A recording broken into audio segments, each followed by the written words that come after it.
In other news, we got the release of Steve Wilks. So Ah, that's yeah. So you made a great point to me. You texted me yesterday. You said something like, "How do you get fired like in a rebuilding year?"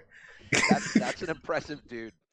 It's an impressive feat it takes a very, very special individual Hmm. to, I feel like, coming onto a team where you knew the expectations were not very high. Yep. But I think we went over the numbers yesterday that there were 10 games so far this season where the other team scored 27 or more points. You got a good They memory. o- they only won one of those games. I remember this, and it was against the Bengals. It was that shootout with the Bengals that, like, I don't know how they won that game, but whatever. They managed to snatch a victory out of the jaws of defeat. Yep. I have no idea how they did it, but and then you want to know what? Like, I understand that Glenn wanted a guy that had head coaching experience. I think he was an interim head coach. Yeah, I mean, he was the defensive coordinator for the 49ers when they went to the Super Bowl. So, I mean, Yeah, sounded but that great on paper. was so. It's insane, man. Like how does this announcement come out after 24 hours after you're questioned by the media saying, who's going to be the defensive coordinator? And he's like this, and Aaron Glenn said, "This is my guy. We're sticking with him." And then 24 hours later, they get their teeth kicked in by the Jacksonville Jaguars, and then he's let go. Just Listen, they have to. That's coach speak. That's your basic cliche. What do you want them to say?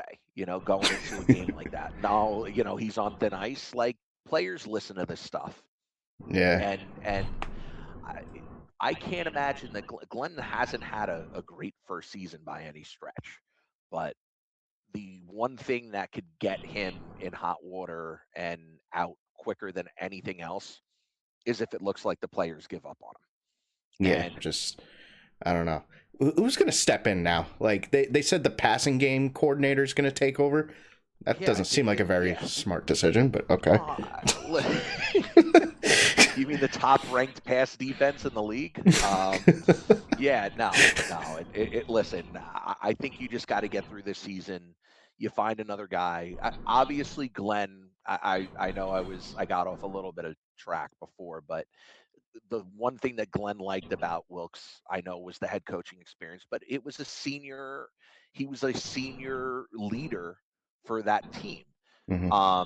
It balanced out the rest of the staff because if you remember, I mean, like, look, they hit a home run with Chris Banjo, the special Yeah. teams Yeah. coordinator. He's Oh yeah. freaking phenomenal. He's like, look at what they're doing every single week. It's keeping them in games. Greatest special But teams of all time.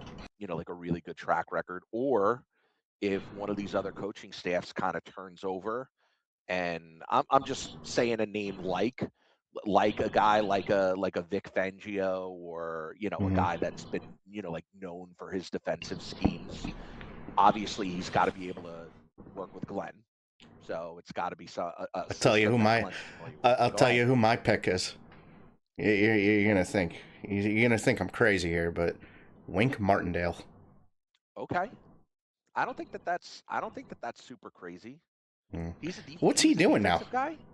Yeah, he was defensive coordinator for Dable, on the Giants a couple years ago Okay, when they made the playoffs. hey, Yeah, I don't think Rex that would. I don't stinks. think Rex would take a smaller role. Like if he really wants to come back to coaching, I feel like he'd want to go full force and take the head coaching position if it was made available.